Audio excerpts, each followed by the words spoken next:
La iniciación cátara. Adaptación de un texto de Miguel García. Esta es la verdad oculta que no llegó al gran público y que reclama justicia histórica. Los cátaros ubicados en la región de Languedoc, al sudeste de Occitania, en el sur de Francia, fueron guerreros espirituales que llevaron la lucha hasta su extinción con muerte física. Su historia es una gran cátedra para la conciencia. La luna llena anuncia abundantes frutos en la tierra de los puros, frutos en madurez, recuerdos añejos, emociones superiores y reconquista de pretéritos estados conscientivos. La luna vieja, en sus constantes ciclos, impulsa. La luna paciente, con su semblanza maternal, parece sonreír desde la altura. La luna sabe del retornar, del suspirar, del indagar en el prisma de los ayeres, que se van para volver, cuando el fin no justifica los medios. La luna, en su constante reciclar, enseñorea en el samsara, ofreciendo nuevas oportunidades. Languedoc o Tierra de Hot fue un paraje excepcional que cobijó a estos seres extraordinarios que buscaron el despertar de las incógnitas del alma en la más radical filosofía. En plena Edad Media, esta rica región se extendía por un paisaje abrupto y virginal, un paisaje que como seno de la divina madre naturaleza se ofrecía propicio y fértil para la vida de oración. Este era un lugar próspero y fecundo en donde florecía la cultura, el arte y la literatura. En Toulouse había poetas y academias para la canción espiritual y para la profana. Despuntaba también el comercio, donde se podía confraternizar con el mundo musulmán. Fue por este espíritu liberal que se fraguó el gran desafío al poder fáctico de la Iglesia de Roma. En el siglo XII, la ubicación cátara comprendía a las ciudades de Albi, Carcassona, Foix, Minerva, Toulouse y al castillo de Quéribus, y a los dos últimos bastiones de resistencia, Montpellier y Montségur. Muchas lunas han pasado desde entonces. La vieja Selene ha visto peregrinos anhelando respuestas existenciales, incógnitas que solo el ser puede despejar. Entre tanto, las impresiones se suceden con acelerado ritmo. La conciencia posee recuerdos vagos, añoranzas y quimeras. Todo se sucede y somos espectadores y actores de un teatro que nos sobrepasa, que nos supera y nos aturde. Recurrencias como cadenas de plata o de oro, eslabones de aprendizaje sumidos en el tiempo. Jirones del silencio rompiendo el aire, hablando al corazón contrito. Esta mágica región francesa, seno florido de la divina madre naturaleza, fue el cobijo de seres admirables que buscaban despejar las incógnitas del alma. Y se refugiaron en sus corazones con el rigor de una fe inquebrantable. Debemos rescatar, como ejemplo dignificante, el conocimiento mismo, el modelo y la dignidad del hombre que supo vivir la filosofía universal con valor, anteponiendo a su propia vida. Estando convencidos de las ideas del sistema dualista maniqueo, que declaraban que todo lo carnal procede del mal y la adhesión al Dios del bien exige abstinencia carnal. Cuando degenera la religión o las formas religiosas, surge el Cristo nuevamente para restituirla y purificarla. El fracaso de la institución cristiana romana necesitaba de una renovación que se cristalizó en la forma cátara. La palabra cátaro deviene del griego y significa puro, o albigense, que significa blanco. Ellos fueron los que pasaron por la catarsis o la purificación, por eso eran los llamados hombres buenos. Esta filosofía se propagó por Europa occidental desde mediados del siglo X hasta el XIII y contaba con la protección de algunos señores feudales y vasallos de la corona de Aragón. Aunque aparecieron en la Edad Media, hundían sus raíces más allá del cristianismo, pues eran esencialmente gnósticos. Animados por la filosofía de Platón, sabían que de nuestro mundo solo percibimos sombras, no su verdadera realidad. Los cátaros recogieron la herencia gnóstica depositada en Alejandría y en Egipto. Eran descendientes de un sector de judíos errantes que vivieron en el exilio. Entendían que para adorar a Dios no se necesita de intermediarios, basta conseguir al propio corazón. Por eso se les tildó injustamente de herejes, y como los gnósticos primitivos, indefensos y perseguidos, fueron cruelmente alienados. Sus predicadores y apóstoles encontraron seguidores por el norte de Italia, Francia, Alemania, Inglaterra y Europa en general. Cuando la Iglesia Católica Romana estaba enfrascada en luchas de poder estratégico, político y económico, y entre sus dirigentes en Roma los papas se sucedían unos a otros mediante el asesinato, clamaba al cielo la gran degeneración. Era el tiempo de la renovación espiritual. Como respuesta a la prevaricación del papado, surgieron los bogomilos, precursores de los cátaros. Bogomilo significa amado de Dios, quienes se establecieron en las tierras de Bosnia, Herzegovina y Bulgaria, extendiéndose rápidamente desde los Balcanes hasta el Asia Menor.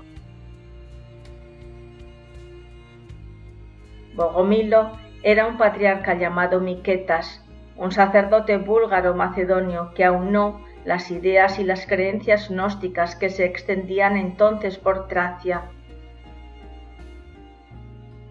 En el siglo XI, Miquetas, ante una decisión arbitraria e injusta del Papa León IX, decidió apartarse de Roma. Bogomilo vivió este cisma que dividió a la Iglesia cristiana en dos fracciones. Por una parte, la Iglesia latina encabezada por el obispo de Roma y por la otra, la Iglesia ortodoxa encabezada por el patriarca de Constantinopla. Miquetas, hastiado de los constantes conflictos, se desplazó a Languedoc, dando así origen a una nueva religión que alcanzó su mayor poder hacia el año 1167, cuando se celebró el primer concilio cátaro. Cuenta la tradición que en las montañas de Serbia, entre bosques y llanuras, alejados de la jerarquía católica y política, florecieron comunidades rurales que revivieron la filosofía gnóstica y establecieron sólidos grupos que se enfrentaron al poder político religioso para salvaguardar su pureza y su libertad. Los bogomilos afirmaban que este mundo es el resultado del triunfo del mal al cual sirven las ricas iglesias y los grandes señores que viven sumidos en la más completa degradación. Proponían frente a todo esto el regreso al cristianismo original.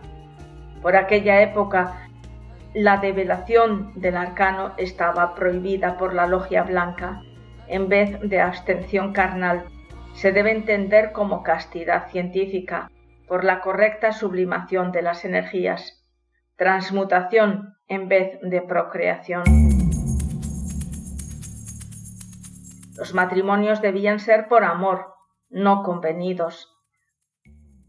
Se rechazó al Dios antropomórfico por el Dios del amor y se reinstauró al Cristo vivo como cabeza de una iglesia de sacrificio, de humildad y de pobreza espiritual. La clave está en la gnosis, o el supremo conocimiento, la doctrina de los gnósticos que recibieron el mensaje directo de Jesús de Nazaret, que en secreto adoctrinó a sus discípulos durante 11 años después de resucitado, está redactada en los evangelios apócrifos del Nag Hammadi. Los cátaros no admitían ninguna autoridad externa. Sabían que el mundo había sido creado por un dios menor o el demiurgo, espíritu entre Dios y la criatura, que aprisionó al hombre en la materia quedando hipnotizado, absorto por el deseo, e ignorando su propia chispa divinal. Admitían la redención mediante vidas sucesivas y previo conocimiento de sí mismos. Para los cátaros Jesús, el personaje histórico, no era el único Hijo de Dios, sino una partícula del Cristo o segundo Logos que puede ser encarnada en el hombre debidamente preparado. Aunque Jesús de Nazaret era un ser hipostático, es decir, de naturaleza divina y humana, integrado con las tres fuerzas primarias o Trinidad, Padre, Hijo y Espíritu Santo. La insurrección bogomina tuvo los mismos resultados que con los gnósticos primitivos y que más tarde se daría con los cátaros. Llegó un momento en el que contra los bogomilos ya no servía la excomunión o el encarcelamiento, solo la aniquilación.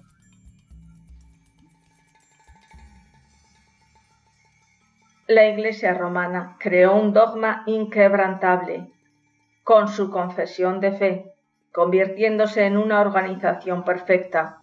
Creó un canon bíblico de obligado cumplimiento y una jerarquía de obispos y papas que decidían lo que se debía creer y lo que no se debía de creer. En Nicea, en el año 324, el emperador Constantino convocó a los obispos para elaborar un credo, vigente hasta hoy. La política destructora de la Iglesia romana se afianzó con las cruzadas. Los invadieron, saquearon, robaron y violaron, y finalmente los quemaron en las hogueras. La antorcha de los mártires bogominos fue recogida por los cátaros. Los cátaros establecieron una renovada corriente gnóstica. Fue un movimiento contestatario, revolucionario y ejemplificador y exigente en el precepto. Por lo tanto, otro nuevo gran escollo para la Iglesia corrupta. Rechazaban la riqueza, la vanidad y las prácticas carnales groseras. Llevaban vidas sobrias, predicaban y practicaban un camino hacia Dios mediante el ascetismo y la renuncia al mundo físico para alcanzar la perfección espiritual.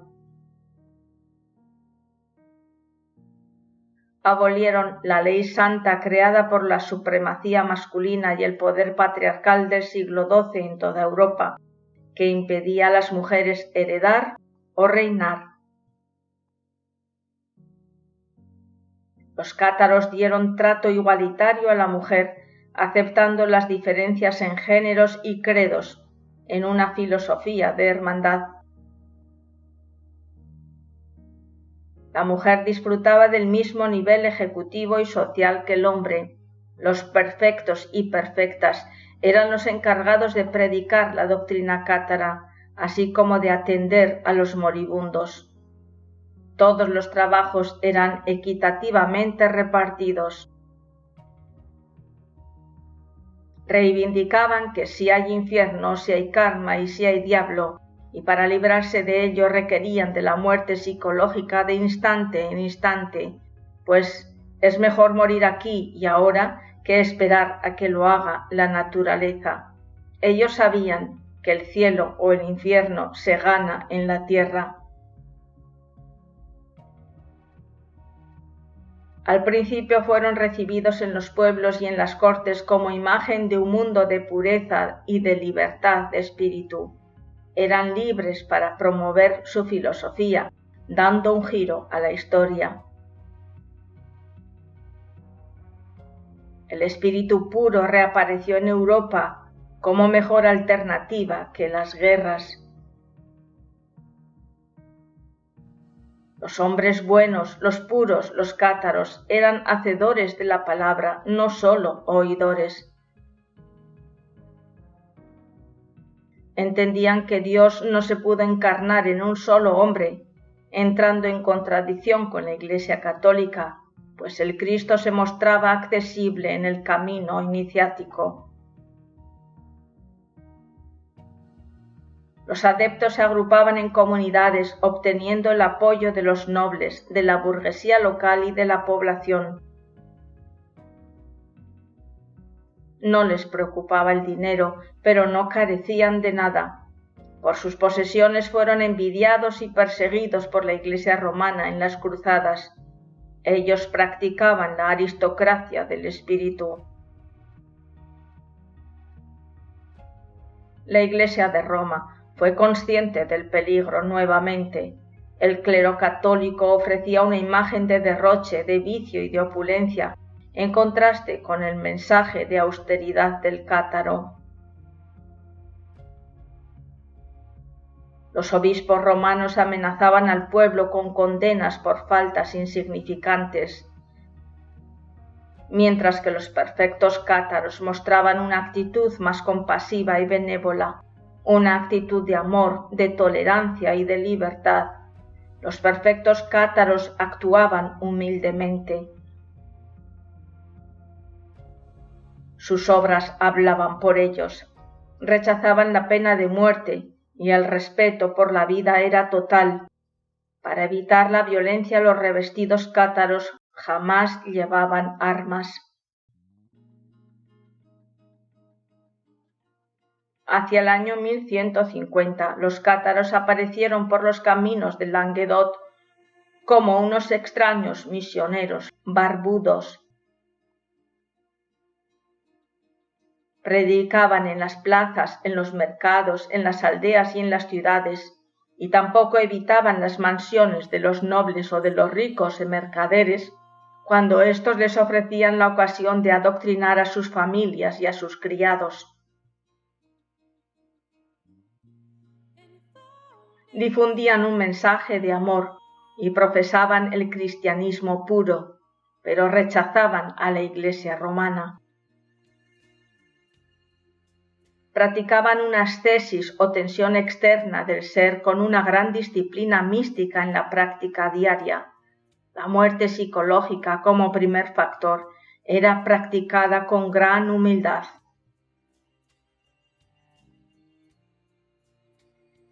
El segundo factor lo trabajaban en secreto, con el nacimiento segundo o transmutación de las energías. Por ignorancia fueron injustamente criticados. No se entendían que no quisieran una procreación animal. Empleaban sus energías para el crecimiento espiritual, verificable en los grados esotéricos de la columna vertebral. Afirmaban que todos los pecados eran perdonados salvo uno, el pecado contra el Espíritu Santo. practicaban el tercer factor o el sacrificio por la humanidad de muchas formas, especialmente por la caridad y la generosidad en las comidas a los necesitados, en el hospedaje, en el vestido, sin importarle que las gentes fueran o no de sus propias creencias. Se decía que esta clase de religión era un modo de intuir al Dios de la inmediata presencia o al Dios de la revelación conectado con el Dios supremo. Ellos sabían que Dios vive en la prisión, en la cárcel del hipnotismo humano, donde pena la chispa divina presa del ego viviendo en tinieblas. Durante más de un siglo el catarismo se practicó como otra iglesia alternativa a la romana, con su propia doctrina, sus ritos y su organización eclesiástica, como expresión genuina del mensaje crístico. Socialmente se aplicaban las leyes civiles para la defensa y el orden, pero rechazaban las leyes penales. Profundamente compasivos afirmaban que los hombres no deben ser juzgados por otros hombres, pues no tienen la total objetividad, ya que los móviles humanos son demasiado complejos. Entendían que el pecador es más víctima que culpable. No se definía la falta como pecado, sino como error o ignorancia. Entonces se les brindaba ayuda fraternal para la comprensión y la eliminación del error, sin castigo, sin juicio, pues solo conociendo al error se puede sentir la necesidad de enmendarlo. De la comprensión nace la verdadera compunción y el arrepentimiento sincero, pues para el indigno todas las puertas están cerradas menos una, la del arrepentimiento. Aceptaban para los inculpados sanciones educativas que tenían como fin la rehabilitación social y la instrucción moral. Aplicando la educación fundamental propuesta por el gnosticismo atemporal, que se basa en la justicia y en la tolerancia del amor consciente como norma de vida. Establecieron como principal mandamiento cristiano: deja lo que tienes, dáselo a los pobres y sígueme. De ahí que su proceso de perfección implicaba la integración en la comunidad, donando todas sus posesiones. Cuando los simpatizantes destacaban en el servicio, recibían la primera iniciación por parte de los perfectos. Sanat Kumara, el fundador del colegio de iniciados, es un ser que puede sumergirse totalmente entre el océano de la gran luz, pero que renunció a toda dicha para quedarse con la humanidad. En el rito iniciático esotérico de la Logia Blanca, al neófito le eran revelados ciertos conocimientos ocultos. Tras su comprensión y aceptación, hacía votos para vivir practicando con humildad la caridad, bajo la regla de no mentir, de no robar y de dar buen ejemplo con su vida. Periódicamente se sometían a una especie de confesión pública llamada apareljament, que en gnosticismo se le conoce como praktimoksha.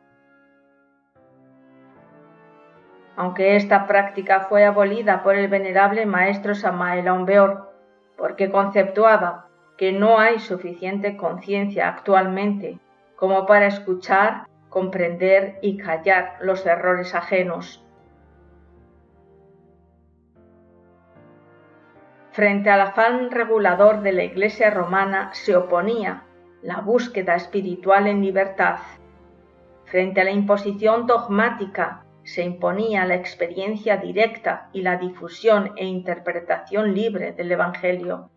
frente a la arbitraria legislación social, se oponía a la obligación del pago del diezmo e impuestos por la colaboración voluntaria, y frente al culto de la riqueza y del poder, se oponía a la renuncia generosa de los bienes materiales.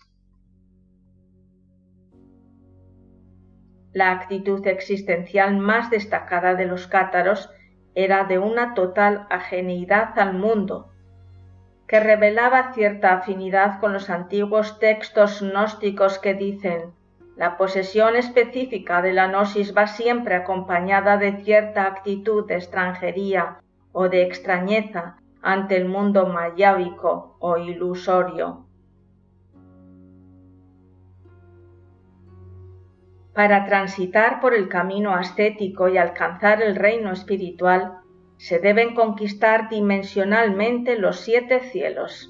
Ello implica someterse a la iniciación de la logia blanca. La mayoría de los perfectos eran santos iniciados. Para acceder a la iniciación deberían realizarse ciertos rituales contenidos dentro del secreto de la doctrina, no expuesta en las enseñanzas públicas y solamente conocida por los iniciados. Las iniciaciones en la Edad Media se realizaban en 2 fases. Primero, el postulante meditaba en una cueva donde tomaba conciencia de los elementos tierra y agua. Y segundo, era llevado a la cumbre de una montaña, donde tomaba conciencia del simbolismo del aire y del fuego. Cuando llegaron las persecuciones, las cuevas brindaron a los iniciados y a los revestidos la grandiosa simplicidad de su refugio. Una vez que el postulante había superado las pruebas de los elementos, era introducido en silencio al lugar donde iba a celebrarse la ceremonia. En el catarismo se distinguían 3 grupos de personas. El primer grupo lo formaban los perfectos y las perfectas, llamados los hombres buenos, ya iniciados.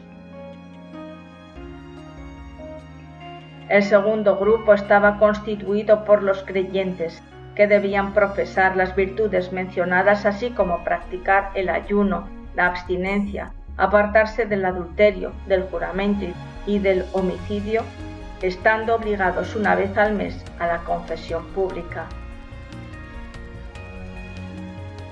Y el tercer grupo estaba formado por los simpatizantes o auditores que asistían a las predicaciones de los perfectos y solicitaban la bendición de los mismos, pero sin más obligación. Practicaban el ritual del consolamentum, que era como un bautismo iniciático. Mediante él se pretendía ligar a la conciencia con el ser. Este es el único ritual que se conserva en la biblioteca de Lyon. Durante el rito del consolamentum, numerosas antorchas se colocaban a lo largo de los muros para indicar que se iba a administrar el bautismo del fuego a un hermano aspirante. En la penumbra, la asamblea de revestidos y de fieles esperaban al futuro consolado, haciendo a su alrededor un círculo mágico de protección. En el centro del círculo había una mesa o losa recubierta con una sábana blanca y sobre ella 2 cirios y el Nuevo Testamento. Se instruía al neófito mediante la lectura y el comentario de varios textos extraídos del Nuevo Testamento, recordando las palabras de Jesús, sinónimo de los 3 factores de la revolución de la conciencia. Si alguien quiere ir en pos de mí, niéguese a sí mismo, tome su cruz y sígame. A continuación se le otorgaba al neófito el don de la oración o el permiso para poder rezar el Padre Nuestro, dándole una explicación esotérica del mismo. Y se le exhortaba para que no se identificase con el mundo fenoménico del sufrimiento y de la vanidad, y para que volviese hacia su mundo interior. En la consagración se le reconocía la cualidad de perfecto con la imposición de las manos. Este signo era el símbolo de la fuerza que va desde lo superior a lo inferior, fuerza de curación y de salvación que sellaba la entrada del iniciado a una nueva vida. Él asumía la toma de conciencia de sí mismo para elevarse en el nivel del ser o en la vía iniciática.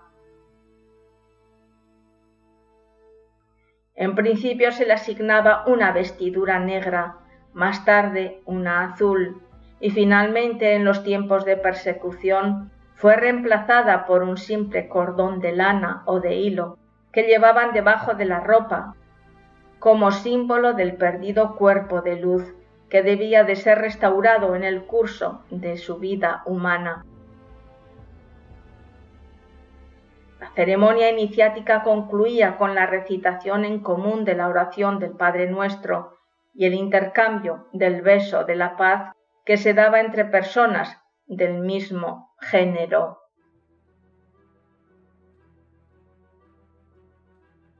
El beso ritual era el reflejo de la comunión inalterable entre los eones y el Padre. Manifestaba comunitariamente la experiencia de la gnosis y el banquete puro compartido de una sabiduría que aspira a conservarse eternamente.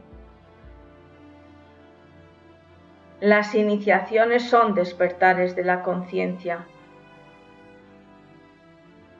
El sabio supremo de la logia blanca Sanat Kumara, fundador de la vía iniciática en nuestro planeta desde los albores del mundo, felicita a los iniciados de todos los tiempos diciendo: «Eres un inmolado más en el ara del sacrificio».